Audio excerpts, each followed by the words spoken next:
আসসালামু আলাইকুম বন্ধুরা। তো আমাদের অন্তর্বর্তী সরকার পাওয়ার অফ অ্যাটর্নি বিধিমালাতে কিছুটা সংশোধন আনতে যাচ্ছে।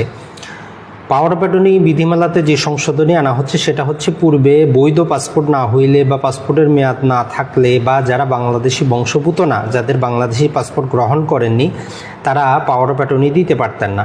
তো এই সংশোধনী বিধিমালায় বলা হচ্ছে যে আপনার পাসপোর্টের মেয়াদ না থাকলেও, বাংলাদেশি পাসপোর্ট না থাকলেও যদি আপনার জন্ম নিবন্ধনও থাকে তার মাধ্যমে পাওয়ার অফ অ্যাটর্নিটা দিতে পারবেন।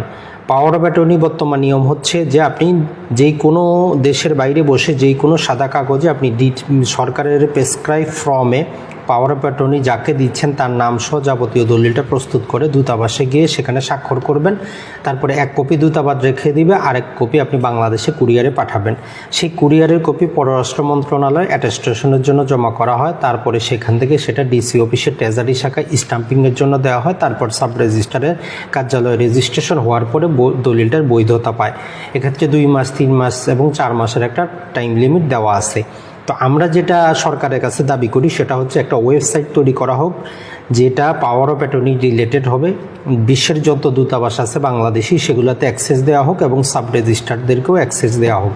তাহলে যেটা হবে, যখনই দেশের বাইরে দূতাবাসে কোনো একটা পাওয়ার অফ অ্যাটর্নি সম্পাদিত হবে সেটা ওই ওয়েবসাইটে আপলোড করে দিলেই বাকি এক কপি যদি তারা বাংলাদেশে পাঠিয়ে দেয়, সাব রেজিস্ট্রারের কার্যালয়ে দাখিল করলে যাতে সাব রেজিস্ট্রার কী করতে পারেন, ওয়েবসাইটে যাচাই করে দেখতে পারেন। যাবতীয় স্ট্যাম্প শুল্ক এবং অন্যান্য ফি বিকাশের নগদে অনলাইনে যদি পরিশোধ করা যায় তাহলে প্রবাসীদের জন্য ভালো হবে।